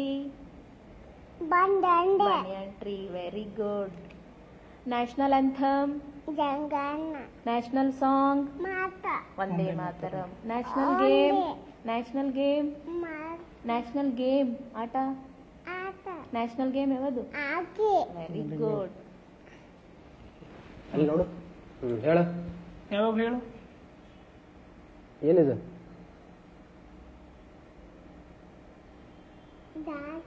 ಹಾ ಇದು ಇದೇನು ಇದು ಇದು very good ಇದು ಇದು ವೆರಿ ಗುಡ್ ಇದು ಇದು ಎಸ್ ಹೆಸರು ಹೇಳಿದ್ರೇನೆ ನಮಗೆ ಗೊತ್ತಾಗದಿರುವಂತ ಕೆಲವು ಹೂಗಳನ್ನ ಈ ಮಗು ಗುರುತಿಸುತ್ತೆ. ಅಂದ್ರೆ ಬರೆದ್ರೆ ಮಾತ್ರ ಗೊತ್ತಾಗುವಂತಹ ಅನೇಕ ಹೂಗಳ ಹೆಸರನ್ನ ಬರೀ ಆ ಮಗು ರೆಕಗ್ನಿಷನ್ ಮಾಡೋದು ತುಂಬಾ ವಿಶೇಷ ಇದೆ. ಎಸ್ ಬಲ್ಬೀಮ್ ಅವರೇ, ಈಗ ನಿಮ್ಮ ಮಗ ರೆಕಗ್ನೈಸ್ ಮಾಡೋದನ್ನೆಲ್ಲ ನೋಡಿದಿವಿ, ತುಂಬಾ ಖುಷಿ ಅನಿಸುತ್ತೆ. ಅಂದ್ರೆ ಇಷ್ಟು ಈಗ ನೀವಿಬ್ಬರನ್ನು ತುಂಬಾ ದೊಡ್ಡ ವಯಸ್ಸಲ್ಲ, ನೀವಿಬ್ಬರದು ಕೂಡ ತುಂಬಾ ಚಿಕ್ಕ ವಯಸ್ಸಲ್ಲಿ ಕೂಡ ಆ ಮಗುವಿನ ಚಿಕ್ಕ ವಯಸ್ಸಲ್ಲಿ ಅಷ್ಟೊಂದೆಲ್ಲ ಪ್ರಯತ್ನ ಪಡ್ತಾ ಇದ್ರಲ್ಲ, ಅದು ತುಂಬಾ ಹೆಮ್ಮೆ ಅನಿಸುತ್ತೆ. ಇದನ್ನು ಮಾಡಲಿಕ್ಕೆ ನೀವು ಪ್ರಸ್ತುತವಾಗಿ ನಿಮ್ಮ ಡೈಲಿ ರೂಟೀನ್ ಮಗುವಿನ ಜೊತೆಗೆ ಡೇ ಇನ್ ಔಟ್ ಅಂತ ಅನ್ಕೊಂಡಾಗ ಹೆಂಗಿರುತ್ತೆ ಮತ್ತೆ ಏನೆಲ್ಲ ಪ್ಲಾನ್ ಹಾಕೊಂಡು ಮಾಡ್ತೀರಿ ಮನೆಯಲ್ಲಿ? ಬೆಳಿಗ್ಗೆ ನಾನು ಅಡುಗೆ ಮಾರ್ನಿಂಗ್ ನಂದು ರುಟೀನ್ ಅಡುಗೆ ಮಾಡೋ ತನಕ ನಮ್ಮ ಮನೆಯವರು ಓದಿಸ್ತಾ ಇರ್ತಾರೆ ಸರ್. ಅವನೇ ತೊಗೊಂಡು ಬರ್ತಾನೆ ಸರ್, ಮನೆಯಲ್ಲಿರೋಂಥ ಚಾಟ್ಸ್ ಎಲ್ಲ ತಂದು ಪಪ್ಪ ಇದು ಓದಿಸು ಅಂತ ಹೇಳ್ತಾನೆ. ಆಮೇಲೆ ಒಂದು ಸ್ವಲ್ಪ ಹೊತ್ತಾದ್ಮೇಲೆ ಅವನಿಗೆ ಒಂದು 10 to 12:30 ಹಂಗೆ ಮಲಗಿಸ್ತೀವಿ. ಎದ್ದು ಊಟ ಮಾಡಿದ್ಮೇಲೆ ಒಂದು ಸ್ವಲ್ಪ ಫ್ರೀ ಇರ್ತಾನೆ ಸರ್. ಆವಾಗ ಅವನಿಗೆ ಓದುವಂಥದ್ದು ಮೂಡ್ ಹೆಚ್ಚು ಸರ್. ಅಂದರೆ ಇಂಟ್ರೆಸ್ಟ್ ಅಲ್ಲೇ ಒಂದು ಭಾಳ ಯಾವುದೇ ಇರಲಿ ಅವತ್ತಿನ ದಿನ ಆ ಟೈಮಲ್ಲಿ ನಾನು ಅವನಿಗೆ ಹೇಳಿದ್ರೆ ಭಾಳ ಜಲ್ದಿ ಈ example A to Z, A for apple, A to Z ತಾನೆ ಹೇಳ್ತಾನೆ ರೀ. ಒಂದು 2 days ಹೇಳಿದ್ದಾನೆ ರೀ ಅಷ್ಟು. ಆಮೇಲೆ ರಸ ಆನೆ ಇದು ತದನಂತನ ಹೇಳ್ತಾನೆ ರೀ. ಮತ್ತು ಆ್ಯಕ್ಷನ್ಸ್ ವರ್ಡ್ಸ್ ಅದೇ ಮೂಮೆಂಟ್ ನನಗೆ ಅವ್ನಿಗೆ ಓದ್ಸೋದು ಭಾಳ ಚಲೋ ಅಂತ ಅನ್ಸದ್ರಿ. ಆ ಮೂಮೆಂಟಲ್ಲಿ ಅವ್ನು ಹೆಚ್ಚು ಕಲ್ತಿರೋದು ಮಧ್ಯಾಹ್ನ ಟೈಮಲ್ಲಿ ಫ್ರೀ ಇರ್ತಾನೆ. ಓಕೆ, ಈಗ ನೀವು ನಿಮ್ಮ 2 ವರ್ಷದ ಮಗುವನ್ನ ಈ ಇಂಡಿಯಾ ಬುಕ್ ಆಫ್ ರೆಕಾರ್ಡಿಗೆ ಅಪ್ಲೈ ಮಾಡ್ತೀರಿ ಅಥವಾ ಆ ಪ್ರೊಸೆಸ್ ಮಾಡ್ತೀರಿ, ಹೇಗೆ ನಿಮಗೆ ಅದು ಪ್ರೊಸೆಸ್ ಹೇಗೆ ಮಾಡಿದ್ರಿ, ನಿಮ್ಗೆ ಹೇಗೆ ಅನಿಸ್ತು, ಅದು ಹೇಗೆ ಏನೆಲ್ಲ ಮಾಡಿದ್ರಿ ಅನ್ನೋದನ್ನ ಹೇಳೋದಾದ್ರೆ? ಸರ್, ಇದು ಇಂಡಿಯಾ ಬುಕ್ ಆಫ್ ರೆಕಾರ್ಡ್ಸ್ ಅನ್ನೋದು ನನಗೆ ಹೆಸರು ಗೊತ್ತಿತ್ತು. ಸಾಕಷ್ಟು ಈ ತರ ಚಿಕ್ಕ ಮಕ್ಕಳು ಸಾಧನೆ ಮಾಡಿರ್ತಕ್ಕಂಥದ್ದು ಸಾಕಷ್ಟು ಯೂಟ್ಯೂಬ್ಗಳಲ್ಲಿ ನಾನು ನೋಡಿದ್ದೆ. ಸುಮ್ಮನೆ ನಾನೊಂದು ದಿವಸ ಹಿಂಗೆ ನನ್ನ ಡ್ಯೂಟಿ ಸಮಯದಲ್ಲಿ ಶಾಲೆಗೆ ನಾನು ಫ್ರೀಯಾಗಿ ಕುಂತಾಗ ಅದು ನನಗೆ ಒಂದೇ ಯೂಟ್ಯೂಬ್ ನೋಡುವಾಗ ಒಂದು ಬೇರೆ ಹುಡುಗನೊಂದು ಬಂತು. ಯೂಟ್ಯೂಬ್ ನೋಡುವಾಗ ಅವಾಗ ನನ್ನ ಮಗನು ಇಷ್ಟೆಲ್ಲ ಓದ್ತಾನೆ ಮಾಡ್ತಾನೆ ಎಲ್ಲ, ನಾನು ಯಾಕೆ ಇದನ್ನ ನಾನು ಟ್ರೈ ಮಾಡ್ಬಾರ್ದು ಅಂತ ಇಮಿಡಿಯೇಟ್ ಅಲ್ಲೇ ಕುಂತೆ ನಾನು ಅದನ್ನ ಒಂದು ಲಿಂಕ್ ಅಂದರೆ ವೆಬ್ಸೈಟ್ ಇದೆ ಸರ್, ಅದು ಇಂಡಿಯಾ ಬುಕ್ ಆಫ್ ರೆಕಾರ್ಡ್ಸ್ ಅಂತೇಳಿ. ಆ ವೆಬ್ಸೈಟಲ್ಲಿ ಹೋಗಿ ನಾನು ರಿಜಿಸ್ಟ್ರೇಷನ್ ಮಾಡಿದೆ. ರಿಜಿಸ್ಟ್ರೇಷನ್ ಮಾಡಿಸಿ ಒಂದು 2 days ಆದಮೇಲೆ ನಂಗೊಂದು ಮೇಲ್ ಬಂತು. ನೀವು ಏನೇನು ಹೇಳಿದ್ರಲ್ಲ ಅದಕ್ಕೆ ಸಂಬಂಧಪಟ್ಟಂತೆ ಅಥೆಂಟಿಕೇಟ್ ಡಾಕ್ಯುಮೆಂಟ್ಸ್ ಅನ್ನ ನೀವು ಸಬ್ಮಿಟ್ ಮಾಡಬೇಕು ಅಂತ ಬಂತು ಸರ್. ನಾವು ಎಲ್ಲ ವಿಡಿಯೋಗಳಿದ್ದು ನನ್ನ ಮಗುಂದೆಲ್ಲ ಏನು ವಿಡಿಯೋಗಳಿದೆ ಅಂತ ಆ ವಿಡಿಯೋಗಳೆಲ್ಲವನ್ನ ನಾನು ಅಪ್ಲೋಡ್ ಮಾಡಿದೆ. ಮತ್ತೆ ಅವನು ಏನೇನೆಲ್ಲ ಹೇಳ್ತಾನೆ ಅವೆಲ್ಲ ಒಂದು ಡಿಸ್ಕ್ರಿಪ್ಷನಲ್ಲಿ ಬರಿಬೇಕಿತ್ತು. ಅದೆಲ್ಲ ಡಿಸ್ಕ್ರಿಪ್ಷನಲ್ಲಿ ಬರೆದು ನಾನು ಮೇಲ್ ಕಳಿಸಿದೆ. ಒಂದು 15 ದಿನದಲ್ಲಿ ಪ್ರೋಸೆಸ್ ಇರ್ತದೆ ಸರ್ ಅದು. ಆಮೇಲೆ ಅವರು ಮತ್ತೆ 1 ಸಲ 2 ಸಲ ಕರೆಕ್ಟಾಗಿ ಕೇಳ್ತಾರೆ, ಅಂದರೆ ಕನ್ಫರ್ಮೇಷನ್ ತೊಗೊತಾರೆ ಸರ್, ಇದು ನಿಜ ಇದೆನಾ ಅಂತ ಇದು ಅಂತೇಳಿ. ಅದಾದಮೇಲೆ ನನಗೆ ಅದು ಪೇಮೆಂಟ್ ಇದೆ ಸರ್. ಅದು ಪೇಮೆಂಟ್ ನನಗೆ ಇಲ್ಲ, ನಿಮ್ಮ ಮಗುಂದು ಈ ಥರ ಆಗಿದೆ, ನೀವು ಪೇಮೆಂಟ್ ಪ್ರೊಸೆಸ್ ಎಲಿಜಿಬಲ್ ಆಗಿದ್ರೆ ಪೇಮೆಂಟ್ ಮಾಡಿದ್ರೆ ನಿಮ್ಮ ಮಗುಂದು ನಾವು ಏನು ಸರ್ಟಿಫಿಕೇಟ್ ಎಲ್ಲ ನಾವು ನಿಮ್ಮ ಮನೆಗೆ ಡಿಸ್ಪ್ಯಾಚ್ ಮಾಡ್ತೀವಿ ಅಂತ ಬಂತು ಸರ್. ಪೇಮೆಂಟ್ ಮಾಡಿದ್ಮೇಲೆ ನಮ್ಮ ಮಗುಂದು ಬಂತು ಸರ್. ಅಂದರೆ ಅವನು ಜೂನ್ 20ನೇ ತಾರೀಕು ಅವನು ಅಚೀವ್ ಆಗಿದೆ ಅಂತ ಇದಾಯಿತು, ಮೇಲ್ ಬಂತು. ಅದಾದ ನಂತರ ಮನೆಗೆಲ್ಲ ಪ್ರೊಸೆಸ್ ಬಂತು ಸರ್. ಓಕೆ, ಈಗ ನಿಮ್ಮ ಈ ಪ್ರೊಸೆಸ್ ಒಳಗಡೆ ಅಂದ್ರೆ ನಿಮ್ಮ ಮಗುವಿನ ಕಲಿಕೆಯ ಪ್ರೊಸೆಸ್ ಒಳಗಡೆ ಮೊಬೈಲ್ ಕೂಡ ಒಂದು ಪಾತ್ರ ಅಂತ ನನಗೆ ಅನಿಸುತ್ತೆ. ಈಗ ನೀವು ಆಸ್ ಎ ಪೇರೆಂಟ್ ಆಗಿ ಈ ಸ್ಕ್ರೀನ್ ಟೈಮ್ ಅನ್ನ ಅಥವಾ ಮೊಬೈಲ್ ಟೈಮ್ ಅನ್ನ ಜೊತೆಗೆ ಆಫ್ಲೈನ್ ಮಗುವಿಗೆ ಕಲಿಸೋದನ್ನ ಹೇಳೋದಾದ್ರೆ, ಹೇಗೆ ಈ ಮೊಬೈಲ್ ಅನ್ನ ಬಳಕೆ ಮಾಡ್ಕೊಂಡ್ರ ಅಥವಾ ಮಾಡ್ಕೊಳ್ಳಿಲ್ವಾ, ಮೊಬೈಲ್ ಹೆಂಗ್ ಪಾತ್ರ ವಹಿಸ್ತು ಅಂತ ಏನಾದ್ರು? ಎಸ್, ನನ್ನ ಮಗುವಿನ ಒಂದು ಸಾಧನೆ ಅಂತ ನೋಡಿದ್ರೆ ಮೊಬೈಲ್ದು ಪಾತ್ರ ಇದೆ ಸರ್, ಟಿವಿ ಪಾತ್ರನೂ ಇದೆ. ಇದರಲ್ಲಿ ನಾವು ಯಾಕಂದ್ರೆ ಈ 21ನೇ ಶತಮಾನದಲ್ಲಿ ಡಿಜಿಟಲೈಸೇಷನ್ ಇರೋದು ನಾವು ಯಾರ ಕಡೆಯಿಂದ ತಪ್ಪಿಸಕ್ಕಾಗೋದಿಲ್ಲ. ನಾವು ಎಷ್ಟೇ ಪ್ರಯತ್ನ ಪಟ್ಟರು ಕೂಡ ಎಂಥ ಮಗುನ ನಾನು 0% ನಾನು ಅವಾಯ್ಡ್ ಮಾಡ್ತೀನಿ ಅಂತಂದ್ರೆ ಇದು ಇಂಪಾಸಿಬಲ್.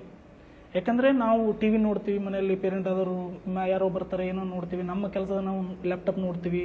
ಈ ಥರ ನೋಡೋದ್ರಿಂದ ನನ್ನ ಮಗುವಿಗೆ ನಾವು ಒಂದಿಷ್ಟು ಸಮಯವನ್ನು ಮಾಡಿದ್ವಿ. ಆ ಸಮಯದಲ್ಲಿ ಮಾತ್ರ ಅವನಿಗೆ ನಾವು ಫೋನ್ ಕೊಡ್ತೀವಿ. ಫೋನ್ ಕೊಟ್ಟರು ಕೂಡ ಒಂದು ಹಾಫ್ ಆನ್ ಅವರ್ ಫೋನ್ ಕೊಡ್ತೀವಿ. ಅದಾದ ನಂತರ ಅವನಿಗೆ ಇನ್ನೂ ಇಂಟ್ರೆಸ್ಟ್ ಬಂತು ಅಂದರೆ ನಮ್ಮದು ಟಿ ವಿ ಇದೆ ಸರ್. ಯಾಕಂದರೆ ಸ್ಕ್ರೀನ್ ಅತಿ ಕಣ್ಣಿಗೆ ಎಫೆಕ್ಟ್ ಕೊಡೋದ್ರಿಂದ ನಾವು ಟಿ ವಿ ಹಚ್ಚಿದ್ರೆ ಸ್ವಲ್ಪ ಅದು ವಾಲಿಗಿದೆ, ಸ್ವಲ್ಪ ದೂರ ಇರುತ್ತಂತ ಆ್ಯಂಡ್ರಾಯ್ಡ್ ಟಿ ವಿ ಇದೆ ಸರ್. ನಾವು ಅಲ್ಲೇ ಯೂಟ್ಯೂಬಲ್ಲೇ ನಾವು ಟಿ ವಿಯನ್ನು ಹಚ್ಕೊಡ್ತೀವಿ. ಬಟ್ ನಾನು ಬೇರೆ ಪೇರೆಂಟ್ಸಿಗೆ ಹೇಳೋದೇನಂತಂದರೆ ಫೋನ್ ಕೊಡಬೇಡಿ ಅಂತಲೂ ಹೇಳೋದಿಲ್ಲ, ಫೋನ್ ಕೊಡ್ರಿ ಅಂತಲೂ ಹೇಳೋಂಗಿಲ್ಲ. ಕೊಡೋದ್ರಲ್ಲಿ ನಾವು ಎಷ್ಟನ್ನು ಬಳಕೆ ಮಾಡಬೇಕು ಅನ್ನೋದು ನಾವು ತಿಳ್ಕೋಬೇಕು. ಜೊತೆಗೆ ಮಗುವಿನ ಎದುರುಗಡೆ ನಾವು ಪೇರೆಂಟಿಂಗ್ ಆಗೋರು ನಾವು ಯೂಸ್ ಮಾಡ್ಬಿಡೋದು. ಮೇನ್ ಮಗು ಇದು ಆಗೋದೇ ಅದೇ. ಈಗ ಮಗು ನಾವೇನು ಮಾಡ್ತೀವಿ, ಮಗು ಅದನ್ನು ನಾವೇನು ಮಾಡ್ತೀವಿ ಮಗು ಅನುಕರಣೆ ಮಾಡ್ತದೆ. ನಾನು ಓದ್ತಾ ಇದ್ರೆ ಮಗು ಓದ್ತದೆ, ನಾನು ಫೋನ್ ನೋಡ್ತಾ ಇದ್ರೆ ಫೋನ್ ನೋಡ್ತಾನೆ, ಲ್ಯಾಪ್ಟಾಪ್ ನೋಡ್ತಾ ಇದ್ರೆ ಲ್ಯಾಪ್ಟಾಪ್ ಬರ್ತಾನೆ. ಹಾಗಾಗಿ ನಾವು ಪೇರೆಂಟ್ಸ್ ಆದವ್ರು ಏನು ಮಾಡಬೇಕು ಅಂದರೆ ನಾವು ಎಷ್ಟು ಸಮಯ ಕೊಡಬೇಕು ಮತ್ತು ಏನು ತೋರಿಸ್ಬೇಕು ಅನ್ನೋದು ತುಂಬ ಇಂಪಾರ್ಟೆಂಟ್ ಇದೆ ಸರ್. ಫೋನ್ ಕೊಡ್ತೀವಿ ಅನ್ನೋಕ್ಕಿಂತ ಕೊಟ್ಟಿದ್ದಾದ್ಮೇಲೆ ಏನು ಕಂಟೆಂಟ್ ನಾವು ಮಗುವಿಗೆ ನೋಡೋಕೆ ಕೊಡ್ತೀವಿ. ಈಗ ಮಕ್ಕಳು ಬಂತ ಬಂದರೆ ಅವರು ಫನ್ ನೋಡ್ತಾರೆ. ಸೊ ಫನ್ ನೋಡಲಿ, ಅದ್ರ ಜೊತೆಗೆ ಇನ್ನೂ ಏನಾದರೂ ಸಾಧನೆ ಅದಾವ. ಈಗ ಫಾರ್ ಎಕ್ಸಾಂಪಲ್ ನಿಮ್ಮದೇ ಮಗಳದು ವಿಡಿಯೋ ನೋಡೋದಾದ್ರೆ ಅಂಥ ಮಕ್ಕಳನ್ನ ನಾನು ತೋರಿಸ್ತೀನಿ. ಈಗ ನೋಡಿ ಈ ಮಗು ಹಿಂಗೆ ಮಾಡ್ತೀನಿ ನೋಡಿ ಚಿನ್ನು ಅಂಥವು ನೋಡಬೇಕು. ಸೊ ಕೆಲವೊಂದಿಷ್ಟು ಈಗ ಮಕ್ಕಳು ಹಿಂಗೆ ಇದು ಫನ್ ಮಾಡ್ತಿರ್ತಾರೆ, ಅಂಥ ವಿಡಿಯೋಗಳನ್ನು ನೋಡೋಕೆ ಕೊಡ್ತೀವಿ. ಬಟ್ ಕೊಡಿ ಮಗುವಿಗೆ ಫೋನ್ ಕೊಡಿ ಬೇಡ ಅಂತಲ್ಲ, ಬಟ್ ನಾವು ಅದನ್ನು ಸಿಚುವೇಶನ್ ನೋಡಿಕೊಂಡು ಕೊಡೋದನ್ನು ನಮ್ಮ ಒಬ್ಬ ಪೇರೆಂಟಿಂಗ್ ಆಗಿ ನಾವು ಹೇಳೋದು ಅಷ್ಟೇ ಸರ್. ಅಂದರೆ ಗ್ಯಾಜೆಟ್ ಅನ್ನೋದು ಅಥವಾ ಮೊಬೈಲ್ ಅನ್ನೋದು ನಾವು ಹೇಗೆ ಬಳಕೆ ಮಾಡ್ತೀವಿ ಅನ್ನೋದ್ರ ಮೇಲೆ ಡಿಪೆಂಡ್ ಆಗುತ್ತೆ, ಮತ್ತು ಮಕ್ಕಳಿಗೆ ನಾವು ಅದನ್ನು ಹೇಗೆ ತೋರಿಸ್ತೀವಿ ಅನ್ನೋದ್ರ ಮೇಲೆ ಡಿಪೆಂಡ್ ಆಗುತ್ತೆ ಅನ್ನೋದು ಒಂದು ವಿಚಾರ. ಈಗ ನೀವು ಅಂತಿಮವಾಗಿ ಇನ್ನು ನಿಮ್ಮ ಮಗ 2 ವರ್ಷ ಇದ್ದಾನೆ, ನೀವು ಮುಂದಿನ ವರ್ಷ ಮಗುವಿಗೆ LKG ಅಥವಾ UKG ನೀವು ಹಾಕ್ತೀರಿ.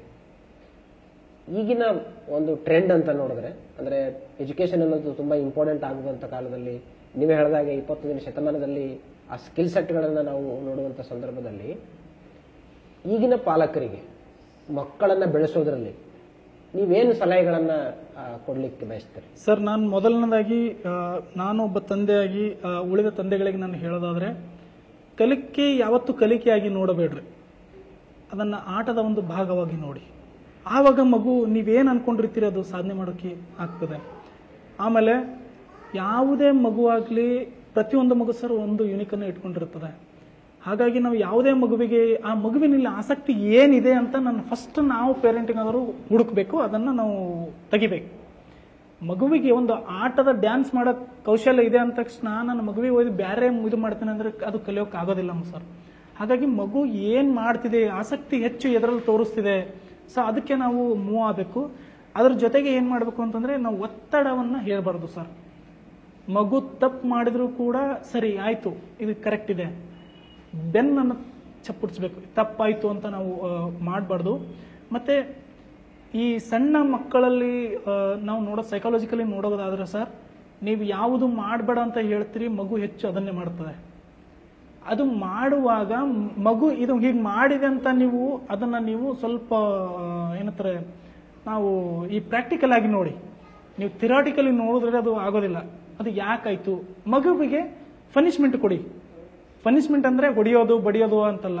ಪನಿಷ್ಮೆಂಟ್ ಅಂತಂದರೆ ಈಗ ಫಾರ್ ಎಕ್ಸಾಂಪಲ್ ಒಂದು ಉದಾಹರಣೆ ಹೇಳ್ಬೇಕಾದ್ರೆ, ಮಗು ಒಂದು ಏನೋ ವಸ್ತು ಆಡ್ತಿರ್ತದೆ, ಆ ಮಗು ವಸ್ತು ಅದನ್ನು ಮುರಿತು ಅಂತ ತಿಳ್ಕೊರಿ.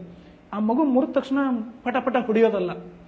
ಆಯ್ತು ಸರಿ ಮುರಿದಿದಲ್ಲಮ್ಮ, ಸರಿ ಇದು ಹೆಂಗೆ ತಂಗೆ ಜೋಡಿಸಿ, ಈಗ ಜೋಡಿಸು. ತಕ್ಷಣ ಆ ಮಗುವಿಗೆ ಜೋಡ್ಸೋಕೆ ಬರೋದಿಲ್ಲ. ನೆಕ್ಸ್ಟ್ ಏನು ಮಾಡ್ತದೆ, ನೆಕ್ಸ್ಟ್ ಟೈಮ್ ನೀವು ಆ ವಸ್ತು ಕೊಟ್ಟರೆ ಆ ಮಗು ಮುರಿಯೋದಿಲ್ಲ. ಯಾಕೆ? ಪನಿಷ್ಮೆಂಟ್ ಇದೆ. ಆ ಮುರಿದ್ರೆ ನಮ್ಮ ಅಪ್ಪ ನನಗೆ ಮತ್ತೆ ಅಥವಾ ನನ್ನ ತಾಯಿ ನನಗೆ ಜೋಡ್ಸೋಕೆ ಹೇಳ್ತಾರೆ, ನನಗೆ ಜೋಡ್ಸೋಕೆ ಬರೋದಿಲ್ಲ, ಹಾಗಾಗಿ ನಾನು ಆ ವಸ್ತುವನ್ನು ಮುರಿಬಾರ್ದು. ಸೊ ಈ ಥರ ನಾವು ಮಗುವಿಗೆ ಪನಿಷ್ಮೆಂಟ್ ಕೊಡ್ತಾ ಹೋದರೆ ಯಾವುದು ಅದು ಬಿಡೋದಿಲ್ಲ. ನೀವು ಒಂದ್ಸಲ ಹೊಡೆದ್ರೆ ಇನ್ನೊಂದ್ಸಲ ಆಯಿತು ಸರಿ ಹೊಡೆದ್ರೆ ನಮ್ಮ ಅಪ್ಪ ಮತ್ತೆ ಮುರಿ ಮತ್ತೆ ಒಂದು ಏಟು ಹೊಡಿತಾರೆ, ಅದಕ್ಕೆ ಏನಾಗ್ತದೆ, ಆ ಥರ ಮಗು ಥಿಂಕ್ ಮಾಡ್ತಿರ್ತದೆ. ಸೊ ನಾವು ಪೇರೆಂಟಿಗೆ ಹೇಳೋದೇನಂತಂದರೆ ಒತ್ತಡ ಹೇರಬೇಡಿ, ಜಸ್ಟ್ ನೀವು ಆಟದ ಭಾಗವಾಗಿ ನೋಡಿ.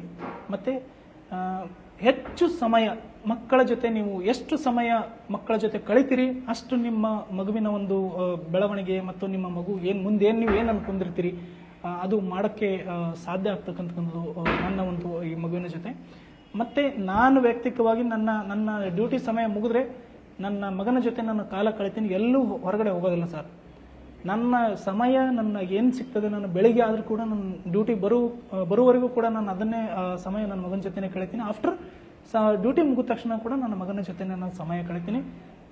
90% ಮಕ್ಕಳಿಗೆ ಈಗಿನ ಈ ಒಂದು ದಿನಮಾನಗಳಲ್ಲಿ ಮಕ್ಕಳಿಗೆ ನಾವು ಸಮಯ ಕೊಡೋದು ತುಂಬ ಇಂಪಾರ್ಟೆಂಟ್ ಅಂತ ಅನಿಸ್ತದೆ ಸರ್.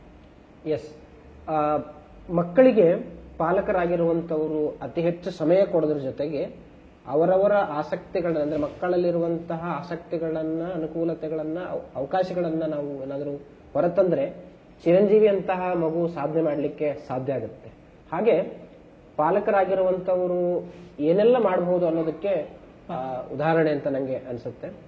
ಸೊ ಹೀಗಾಗಿ ನಾವು ಇಲ್ಲಿವರೆಗೂ ಚಿರಂಜೀವಿಯವನ ಸಾಧನೆ, ಹೇಗೆ ಮಗು ಮತ್ತೆ ಪಾಲಕರು ಒಂದು ಒಳ್ಳೆ ಔಟ್ಪುಟ್ ಅನ್ನ, ನಾನು ಇದನ್ನು ತುಂಬಾ ಕಾನ್ಸಿಯಸ್ ಆಗಿ ಹೇಳೋದಾದ್ರೆ, ನೀವೇನ್ ಕೊಡ್ತೀರಿ ಅದು ನಮಗೆ ವಾಪಸ್ ಸಿಗ್ತದೆ ಅನ್ನೋದಕ್ಕೆ ಚಿರಂಜೀವಿ ಒಬ್ಬ ಉದಾಹರಣೆಯಾಗಿ ನಿಲ್ತಾನೆ.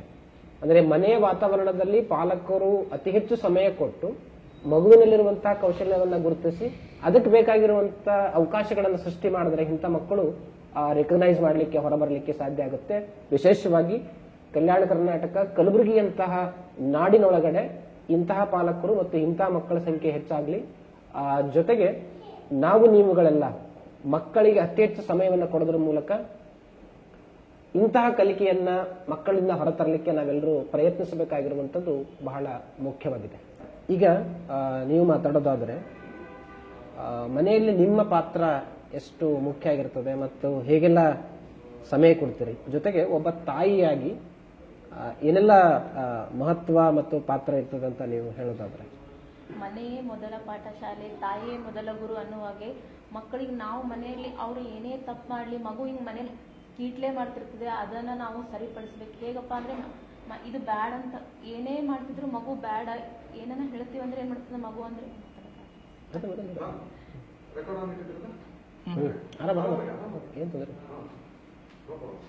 ಸರ್ ಕನ್ವರ್ಸೇಷನ್ ನನ್ನ ಜೊತೆ ನೋಡಿ ಮಾತಾಡಿ.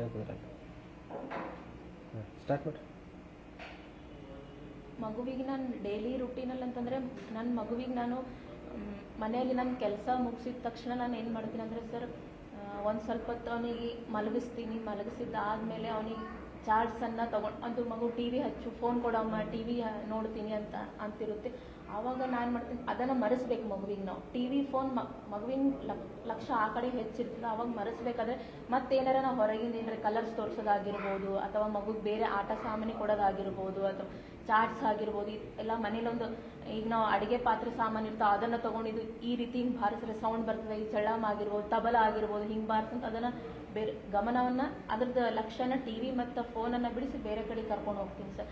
ಆಮೇಲೆ ಮತ್ತೇನಪ್ಪ ಅಂದರೆ ಮಗು ಹಠ ಮಾಡ್ತದೆ, ನಂಗೆ ಅದೇ ಬೇಕು, ಇಲ್ಲ ನಾನು ನೋಡ್ತೀನಿ ಟಿ ವಿ ಅಂತಂದಾಗ ಮನೇಲಿರೋಂಥ ಚಾರ್ಟನ್ನು ತೊಗೊಂಡು ಓದಿಸ್ತೀವಿ. ಮತ್ತೆ ಈಗ ನಿಮ್ಮ ಪ್ರಕಾರ ಮನೆಯಲ್ಲಿ ತಾಯಿ ಮಗುವನ್ನ ಬೆಳೆಸೋದು ಹೇಗೆ ಅಂತ ಹೇಳೋದಾದ್ರೆ, ಈಗ ಅಂದ್ರೆ ಒಬ್ಬ ತಾಯಿ ಆದವಳು ಏನೆಲ್ಲ ಮಾಡಬಹುದು ಅನ್ನೋದಾದ್ರೆ ನೀವೇನಾದ್ರೂ ಆಡ್ ಮಾಡೋದಾದ್ರೆ? ಸರ್, ಒಂದು ತಾಯಿ ಆದವಳು ಏನು ಮಾಡ್ಬೇಕಂದ್ರೆ, ಮಗು ಫಾರ್ ಎಕ್ಸಾಂಪಲ್ ಈಗ ಅಡಿಗೆ ಮನೆಯಲ್ಲಿ ತಾಯಿ ಅಡಿಗೆ ಮಾಡ್ತಿದ್ದಾಳೆ, ಮಗು ಬೇರೆ ಕಡೆ ಏನೋ ಹೋಗ್ತಿದೆ ಅಥವಾ ಹಿಡ್ಕೊಳ್ಳೋರು ಯಾರು ಇಲ್ಲ. ಈಗ ಫಾರ್ ಎಕ್ಸಾಂಪಲ್ ನಾವು ಮನೇಲಿ ಇರೋದು ಇಬ್ಬರೇ, ಈಗ ನಾನು ಡ್ಯೂಟಿಗೆ ಹೋದ ತಕ್ಷಣ ಮನೇಲಿ ಇರೋರು ಒಬ್ಬರೇ, ಅವ್ನು ಕೆಲಸ ಮಾಡ್ಬೇಕಾದ್ರೆ ಮಗು ಇದು ಮಾಡ್ತದೆ. ಆವಾಗ ಈಗ ನನ್ನ ಹೆಂಡತಿ ಹೇಳಿದ ಹಾಗೆ ಮನೆಯಲ್ಲಿ ಸಾಮಾನುಗಳಿರ್ತವೆ, ಆ ಮಗುವಿಗೆ ಒಂದು ಕೊಟ್ಬಿಡ್ಬೇಕು. ಅಂದರೆ ಅವನಿಗೆ ಆ ಆಸಕ್ತಿ ಸೃಷ್ಟಿ ಮಾಡ್ಬೇಕು ಸರ್. ಒಂದು ಬಾರಿಸಿದ ತಕ್ಷಣ ಈಗ ಈ ಜೈಲೋಫೋನ್ ಥರ ಬರ್ತವೆ, ಮಕ್ಕಳದ್ದು ಸೌಂಡ್ ಹೆಚ್ಚಿಗಾಗೋದು ಆ ಥರ ಬರ್ತವೆ. ಅದಾದ ನಂತರ ಹೆಚ್ಚು ಮಕ್ಕಳಿಗೆ ನಾವು ಕೆಲಸದಲ್ಲಿ ತೊಡಗಿಸ್ಕೋಬೇಕು. ನಾನೇನು ಮಾಡ್ತಿದ್ದೀನಿ, ಸರಿ ಈಗ ನಾನು ಬಟ್ಟೆ ಒಗಿತಿದ್ದೀನಿ, ಬಟ್ಟೆ ಒಗಿಬೇಕಾದ್ರೆ ನಂಗೆ ಹೆಲ್ಪ್ ಮಾಡು. ಮಗು ಏನೋ ಮಾಡಲಿ, ಹೊಲ್ಸ್ ಮಾಡಲಿ, ಏನೋ ಮಾಡಲಿ, ಆ ಮಗುವಿಗೆ ನಾವು ಕೆಲಸದಲ್ಲಿ ತೊಡಗಿಸ್ಕೋಬೇಕು. ಆವಾಗ ಏನಾಗ್ತದೆ ಅಂದರೆ ಇನ್ನೊಂದು ಸಹಾಯ ಅಂದರೆ ಹೆಲ್ಪ್ ಮಾಡೋ ಒಂದು ಕಾನ್ಸೆಪ್ಟನ್ನು ಮಗುವಿಗೆ ಬರ್ತದೆ. ಮತ್ತು ನಾನು ಮನೆಯಲ್ಲಿ ನಾನು ಅಡುಗೆ ಮಾಡುವಾಗ ಮಗು ನನ್ನ ಕೈದಾಗ ಬಂದು ಏನೋ ಇದು ಮಾಡ್ತಿರ್ತದೆ. ಆವಾಗ ನಾನು ಮಗುವಿಗ ತಗೋ ನೀನು ನಮ್ಮೆಲ್ಲ ಹಿಂದಕ್ಕೆಲ್ಲ ನಾವು ನಮ್ಮ ತಾಯಿ ಹೋಗ್ಬೇಕಾದ್ರೆ ಒಂದಿಷ್ಟು ಇಷ್ಟು ಕೊಡ್ತೀಳು, ನಮ್ಗೆ ರೊಟ್ಟಿ ನಾವು ಗೋಲ್ ಮಾಡ್ಕೊತಾ ಹೋಗ್ತಿದ್ವಿ. ಸೊ ಅದೆಲ್ಲ ಈಗ ಕಾಣಿಸ್ತಿಲ್ಲ ಸರ್. ಸೊ ನಾವು ಕೂಡ ಹಾಗೆ ಮಾಡೋದು. ಈಗ ನನ್ನ ಮಗುವಿಗೆ ರೊಟ್ಟಿ ಮಾಡೋಕೆ ಬಂದನಂದ್ರೆ ನಾನು ನೋಡಿದ ಹಾಗೆ ನಾನೇ ಎಷ್ಟೋ ಸಲ ಅವ್ನಿಗೆ ಹಿಟ್ಟು ಕೊಟ್ಟಿನಿ, ಈಗ ಬಾ ರೊಟ್ಟಿ ಬಡಿ, ಅಮ್ಮ ರೊಟ್ಟಿ ಬಡ್ಲಿತ್ತಲ್ಲ ನೀನು ಬಡಿ ಬಾ. ಸೊ ಈ ಥರ ನಾವು ವಾತಾವರಣ ಮಾಡಿಸಿದ್ರೆ ಮಗು ಕೂಡ ಒಂದು ಇದರಲ್ಲಿ ಬೆಳೀತದೆ ಅನ್ನೋದೊಂದು ನಮ್ದು. ಹೆಚ್ಚು ಮಕ್ಕಳಿಗೆ ಎಂಗೇಜ್ ಇಡುವಂತಹ ಪ್ರಕ್ರಿಯೆಗಳು ಹೆಚ್ಚಾದರೆ ಮಕ್ಕಳ ಕಲಿಕೆ ಹೆಚ್ಚಾಗುತ್ತೆ ಅನ್ನೋದಕ್ಕೆ ಉದಾಹರಣೆ ಅನ್ಸುತ್ತೆ. ಬಟ್ ಕಲಿಕೆನೂ ಸರ್ ಅಲ್ಲಿ ನೋಡಿ, ಅಲ್ಲಿ ಕಲಿಕೆನೂ ಆಗ್ತದೆ, ಆ ಮಗು ಆಟನೂ ಆಡ್ತದೆ. ಮಗುವಿಗೆ ಯಾವುದು ಸ್ಟ್ರೆಸ್ ಅನ್ಸಂಗಿಲ್ಲ, ನನ್ಗೆ ಬ್ಯಾಡ ಅಂತಿದ್ರೆ ಅಂತ ಅನ್ಸಂಗಿಲ್ಲ, ಅವನಿಗೂ ಆಟ ಆಗ್ಬಿಡ್ತದೆ. ಅವಾಗ ರೊಟ್ಟಿ ಬಡಿತ ಅನ್ಸ್ತದೆ ನೋಡಿ, ಈಗ ನೋಡಿ ಯಾವ ಸೇಫ್ ಆಗಿದೆ ಇದು ಈಗ ನೋಡಿ ಈಗ. ಸೊ ಆ ತರ ನಾವು ಮಗುವಿಗೆ ಕಿಚನ್ ಟೂಲ್ಸ್ ಗಳನ್ನ ನಾವು ಪರಿಚಯ ಮಾಡಿಸಬಹುದು. ಸೊ ಆ ತರ. ಓಕೆ, ಈಗ ನಿಮ್ಮ ಮಗುವಿನ ಪ್ರಕ್ರಿಯೆಯನ್ನು ನೋಡಿದಾಗ ಮನೆಯ ಜೊತೆಗೆ ಹೊರಗಿನ ವಾತಾವರಣವೂ ಕೂಡ ಅಷ್ಟೇ ಪರಿಣಾಮ ಬೀರದೆ ಅನ್ಸುತ್ತೆ. ಹೇಗೆ ನಿಮ್ಮ ಮಗು ಹೊರಗಿಂದ ಪರಿಣಾಮ ಸಂಬಂಧಪಟ್ಟಂತೆ ನೀವು ಹೇಳೋದಾದ್ರೆ? ಸರ್, ಈ ಒಂದು ನನ್ನ ಮಗುವಿನ ಸಾಧನೆಗೆ ಒಂದು 100% ಅಲ್ಲಿ 80% ನನಗೆ ಹೊರಗಿನ ವಾತಾವರಣ ನನಗೆ ಅನುಕೂಲ ಆಗಿರ್ತಕ್ಕಂಥದ್ದು. ಹೇಗೆ ಅಂತ ನಾನು ವಿವರಣೆ ನೀಡ್ತೀನಿ. ಒಂದು, ಪ್ರತಿ ಸಂಡೇ ಬಂದರೆ ನನ್ನ ಮಗುವಿನ ಕರ್ಕೊಂಡು ನಾನು ಒಂದು ಬೇರೆ ಪ್ರತಿ ವಾರನೂ ಚೇಂಜ್ ಮಾಡ್ತಾ ಹೋಗ್ತೀನಿ. ಹೊರಗಡೆ ತಗೊಂಡು ಹೋಗ್ತೀನಿ. ಲೈಕ್ ಜೂ, ಈಗ ಒಂದು ಗಾರ್ಡನ್ ತರ, ಅಥವಾ ಒಂದು ಒಳ್ಳೆ ಫೇಮಸ್ ಟೆಂಪಲ್ ಇರ್ತಕ್ಕಂಥಲ್ಲಿ. ಸೊ ಅಲ್ಲಿ ನಮಗೇನೋ ನೋಡೋಕೆ ಸಿಗ್ತದೆ ಅಂತಕ್ಕಂಥ ಪ್ಲೇಸ್ ಅನ್ನ ನಾನು ಕರ್ಕೊಂಡು ಹೋಗಿರ್ತೇನೆ. ಕರ್ಕೊಂಡು ಹೋದ ತಕ್ಷಣ ಅಲ್ಲಿ ಬಿಟ್ಬಿಡ್ತೀನಿ ನನ್ನ ಮಗುವಿಗೆ. ಬಿಟ್ಬಿಟ್ಟು ಅವನ್ನೆಲ್ಲ ಏನೇನು ನೋಡ್ತಾನೆ ನೋಡಿ ಅಲ್ಲಿ ಪರಿಚಯ ಮಾಡಿಸ್ತೀನಿ ನಾನು. ಅಲ್ಲಿ ಪ್ರಾಣಿಗಳದಾಗ್ಲಿ, ಅಥವಾ ಈಗ ಈ ಗ್ರಾಸ್ ಬಗ್ಗೆ ಆಗಲಿ, ಅಥವಾ ಫ್ಲವರ್ಸ್ ಇದೆ ಫ್ಲವರ್ಸ್ಗಳ ಬಗ್ಗೆ ಆಗಲಿ. ಸೊ ಈ ತರ ಅಲ್ಲಿ ಕಲಿಕೆ ಮಾಡಿಸ್ತೀನಿ ಅವನಿಗೆ. ಯಾಕಂದ್ರೆ ನನ್ನ ಒಂದು ವಾರಗಳ ಕಾಲ ಮನೇಲಿ ಇದ್ದದ್ದು, ಮನೇಲಿ ಅದನ್ನೇ ಓದಿ ಅದನ್ನೇ ಆಗಿ ಮಗು ಇದು ಮಾಡೋಕ್ಕಿಂತ ಹೊರಗಿನಲ್ಲಿ ಏನು ಕಾಣಿಸ್ತಿದೆ, ಈಗ ನಾನು ಕರ್ಕೊಂಡು ಹೋಗ್ಬೇಕಾದ್ರೆ ಪ್ರತಿಯೊಂದನ್ನು ಮಗು ನನಗೆ ಕಲಿಕೆ ಮಾಡ್ತಾನೆ, ನನಗೆ ಕಲಿಸ್ತಾನೆ. ಈಗ ನನ್ನ ಮಗು ನನಗೆ ಕಲಿಸ್ತಾನೆ, ಅಪ್ಪ ಇದು ಎಸ್, ಈಗ ಇದು. ಹಾಗಾಗಿ ಮಗು ಏನೇ ಹೇಳಿದ್ರು ನಾನು ಎಸ್ ಅಂತ ಹೇಳ್ಬೇಕಲ್ಲಿ, ನೋ ಅದು ರಾಂಗ್ ಅಂತ ಹೇಳ್ಬಾರ್ದು. ಯಾಕಂದ್ರೆ ನೆಕ್ಸ್ಟ್ ಮಗು ತೋರ್ಸೋದ್ರಲ್ಲಿ ಸ್ಟಾಪ್ ಆಗ್ಬಿಡ್ತಾನೆ. ಹಾಗಾಗಿ ಎಸ್ ಅಂತ ಹೇಳಿ ಆಮೇಲೆ ನೀವು ಮಗುವಿಗೆ ನೋಡಪ್ಪ ಅದು ಹೀಗಿತ್ತು, ಸರಿ, ಈಗ ಸರಿ ಹೀಗಂತ ನಾನು ಕಲಿಸ್ಬೇಕೇ ವಿನಃ ನಾನು ತಪ್ಪು ಅಂತ ನಾನು ಹೇಳ್ಬಾರ್ದು. ಅದು ಯಾವುದೇ ಮಗು ಆಗಿರ್ಬೋದು. ಕಲಿಯುವಾಗ ಇದು ತಪ್ಪು ಮಾಡಿದೆ ಅಂತ ಹೇಳೋಕ್ಕಿಂತ ಎಸ್ ಇದು ನೀನು ಮಾಡೋದು ಕರೆಕ್ಟ್ ಇದೆ, ಇನ್ನೊಂದು ಚೂರು ಹಿಂಗೆ ಮಾಡಿದ್ರೆ ಇದು ಹಿಂಗೆ ಅಂದ್ರೆ ನೀನು ಚೆನ್ನಾಗಿರ್ತದೆ ಅಂತ ಆ ಥರ ಕಲಿಸಿದ್ರೆ ಮಗು ಅರ್ಥ ಆಗ್ತದೆ. ನಾನು ಪೇರೆಂಟ್ರಿಗೆ ಎಲ್ಲ ತಂದೆ ತಾಯಿಗೆ ಹೇಳೋದೇನಂತಂದ್ರೆ, ನಿಮ್ಮ ಮಕ್ಕಳಿಗೆ ಮನೆ ವಾತಾವರಣ ಅಲ್ಲದೆ ನೀವು ನಿಸರ್ಗದ ಜೊತೆಗೆ ನಾನು ಹೇಗೆ ಬೆರಿಬೇಕು, ಏನೇನೆಲ್ಲ ನಾನು ಮಾಡಬೇಕು, ಅಲ್ಲಿ ಏನು ಮಾಡ್ಬಾರ್ದು ಅಂತಕ್ಕಂಥದ್ದನ್ನು ನಾವು ಕೊಟ್ಟರೆ ಅದಕ್ಕಿಂತ ದೊಡ್ಡ ಯಾವುದು ಶಿಕ್ಷಣ ಸಂಸ್ಥೆನೂ ಕೊಡೋಕ್ಕಾಗೋದಿಲ್ಲ. ಸೊ ಆ ಥರ ನಾವು ಮಕ್ಕಳಿಗೆ ನಾವೇ ಕೊಟ್ಟರೆ ಮಗು ಕೂಡ ಒಂದು 14 ವರ್ಷದ ತನಕ ನಾವು ಏನು ಮಾಡ್ತೀವಿ ಅದು ಇಡೀ ಜೀವನ ಪರ್ಯಂತ ಆ ಮಗು ತೆಗೆದುಕೊಂಡು ಹೋಗ್ತಾನೆ ಅನ್ನೋದೊಂದು ಇದೆ ಸರ್. ಆ ಥರ. ಎಸ್ ಸ್ನೇಹಿತರೆ, ಇಲ್ಲಿವರೆಗೂ ನಾವು ಕಲಬುರಗಿ ಜಿಲ್ಲೆಯ ಒಬ್ಬ ಮಗುವಿನ ಸಾಧನೆಯನ್ನ ಗಮನಿಸಿದ್ದೀವಿ. ಮನೆಯ ವಾತಾವರಣ, ಹೊರಗಿನ ವಾತಾವರಣ ಮತ್ತು ಪಾಲಕರ ಪಾತ್ರ ನಮ್ಮ ಮಕ್ಕಳು ಬೆಳಿಬೇಕಾದ್ರೆ ತುಂಬಾ ಮುಖ್ಯ ಆಗುತ್ತೆ ಅನ್ನೋದಕ್ಕೆ ಈ ಕತೆ ನಮಗೆ ಒಂದು ಉದಾಹರಣೆಯಾಗಿ ನಿಲ್ಲುತ್ತೆ. ಪಾಲಕರು, ಪೋಷಕರು, ಹಾಗೆ ಮನೆಯ ವಾತಾವರಣ, ಹೊರಗಿನ ವಾತಾವರಣ ಇವೆಲ್ಲವೂ ಕೂಡಿ ಒಂದು ಸಮೃದ್ಧವಾದ ಮಗು ಬೆಳಲಿಕ್ಕೆ ಸಾಧ್ಯ ಆಗುತ್ತೆ. ನೀವೆಲ್ಲ ಇದೀಗ ಚಿರಂಜೀವಿ ಅವನ ಸಾಧನೆ ಮತ್ತು ಅದನ್ನ ಆನಂದಿಸಿದ್ದೇವೆ. ಹೀಗಾಗಿ ನಾವೆಲ್ಲರೂ ಸೇರಿ ಮಕ್ಕಳನ್ನ ಬೆಳೆಸೋದ್ರಲ್ಲಿ ಮನೆಯ ವಾತಾವರಣ, ಹೊರಗಿನ ವಾತಾವರಣವನ್ನ ಸಮತೋಲನ ಮಾಡಿದ್ರೆ ಮಕ್ಕಳು ಉತ್ತಮವಾಗಿ ಬೆಳೀಲಿಕ್ಕೆ ಸಾಧ್ಯ ಆಗುತ್ತೆ ಅನ್ನೋದು ಈ ಮೂಲಕ ನಿಮ್ಮೆಲ್ಲರಿಗೂ ತಿಳಿಸ್ತೇನೆ. ಧನ್ಯವಾದಗಳು. ಬಲಭೀಮ್ ಅವರೇ, ನಿಮ್ಮ ಮಗ ಚಿರಂಜೀವಿಯನ್ನ ನೀವು ಕೊನೆಯದಾಗಿ ವರ್ಣಿಸೋದಾದ್ರೆ ಹೇಗೆ? ಸರ್, ಒಂದು ಕುತೂಹಲ, ಒಂದು ಸಂತೋಷ, ಇನ್ನೊಂದು ಬುದ್ಧಿವಂತ. ಈ 3 ವರ್ಡ್ಸ್ ಬಿಟ್ಟರೆ ನನಗೆ ಇನ್ನೂ ಯಾವುದೂ ಹೇಳಕ್ಕಿಲ್ಲ. ಈ 3 ವರ್ಡ್ಗಳಲ್ಲಿ ನನ್ನ ಮಗನ ಒಂದು ಇದನ್ನು ನೋಡೋಕೆ ಇಚ್ಛೆ ಪಡ್ತೀನಿ. ಓಕೆ, ಬಲಭೀಮ್, ವಿಜಯಲಕ್ಷ್ಮಿ ಹಾಗೂ ಚಿರಂಜೀವಿ ಇವತ್ತಿನ ನಮ್ಮ ISC ಟಾಕ್ ಶೋನ ಅತಿಥಿಯಾಗಿ ಬಂದು ನಿಮ್ಮ ಮಗುವಿನ ಸಾಧನೆಯನ್ನ, ರೆಕಗ್ನಿಷನ್ ಅನ್ನ ನಮಗೆ ತೋರಿಸಿದ್ದೀರಿ. ನೀವಿಬ್ಬರು ಬಂದು ಇವತ್ತಿನ ಸಂದರ್ಶನವನ್ನು ಕೊಟ್ಟದಕ್ಕೆ ನಿಮ್ಮಿಬ್ಬರಿಗೂ ದಕ್ಷಿಣ ಗ್ಲೋಬಲ್ ಡೆವಲಪ್ಮೆಂಟ್ ಫೌಂಡೇಶನ್ನ ISC ಟಾಕ್ ಶೋನ ಪರವಾಗಿ, ತಂಡದ ಪರವಾಗಿ ತುಂಬಾ ತುಂಬಾ ಧನ್ಯವಾದಗಳು. Thank you sir. ಮತ್ತೊಮ್ಮೆ ನಿಮಗೆ ನಮ್ಮ ಪರವಾಗಿ ತುಂಬ ಹೃದಯ ಧನ್ಯವಾದ ತಿಳಿಸ್ತೀನಿ. ಯಾಕಂದ್ರೆ ಈ ಒಂದು ವೇದಿಕೆ ಮಾಡಿಕೊಟ್ಟಿದ್ದಕ್ಕೆ ಮತ್ತು ನನ್ನ ಮಗನ ಒಂದು ಸಾಧನೆಯನ್ನ, ನನ್ನ ಮಗನ ತರ ಇನ್ನೂ ಹೆಚ್ಚು ಮಕ್ಕಳು ಈ ತರ ಸಾಧನೆ ಮಾಡಲಿ ಅಂತ ಬಯಸುತ್ತಾ ಈ ಒಂದು ವೇದಿಕೆ ಮಾಡಿಕೊಟ್ಟಿದ್ರಿ. ತಮಗೆ ಇನ್ನೊಮ್ಮೆ ನನ್ನ ಮಗನ ಪರವಾಗಿ ಮತ್ತು ನಮ್ಮಿಬ್ಬರ ಪರವಾಗಿ ನಿಮಗೆ ನಾನು ಹೃತ್ಪೂರ್ವಕವಾದ ಧನ್ಯವಾದ ತಿಳಿಸ್ತೀನಿ. Thank you sir. ತಮಗೂ ಕೂಡ ಹೃತ್ಪೂರ್ವಕವಾದ ಧನ್ಯವಾದ ತಿಳಿಸ್ತೀನಿ ಸರ್. ಯಾಕಂತಂದ್ರೆ ನನ್ನ ಮಗ ಒಬ್ಬರೇ ಸಾಧನೆ ಮಾಡ್ರೆ ನನಗೆ ಖುಷಿ ಇಲ್ಲ. ಇನ್ನೂ ಕೂಡ ಸಾಕಷ್ಟು ಮಕ್ಕಳು ಈ ತರ ಪ್ರತಿಭೆಯನ್ನು ಹೊರಗಡೆ ಬರಲಿ, ಅಂತ ಮಕ್ಕಳು ಇನ್ನೂ ಬೆಳೀಲಿ ಅಂತಕ್ಕಂಥ ಈ ಒಂದು ನಿಮ್ಮ ವೇದಿಕೆ ಮುಖಾಂತರ ಹೋಗಲಿ ಅನ್ನೋದು ನನ್ನ ಒಂದು ಆಸೆ. ಈ ಒಂದು ವೇದಿಕೆ ಮಾಡಿ ಕೊಟ್ಟಿದ್ರಿ ನನ್ನ ಮಗನ ಪರವಾಗಿ ಮತ್ತು ನನ್ನ ಫ್ಯಾಮಿಲಿ ಪರವಾಗಿ ನಿಮಗೆ ಮತ್ತೊಮ್ಮೆ ನಾನು ನಿಮ್ಮ ದೀಕ್ಷಾ ಫೌಂಡೇಶನ್ಗೆ ನಾನು ಹೃತ್ಪೂರ್ವಕವಾದ ಧನ್ಯವಾದ ತಿಳಿಸುತ್ತೇನೆ. ಥ್ಯಾಂಕ್ ಯು, ಧನ್ಯವಾದಗಳು sir. Thank you so much.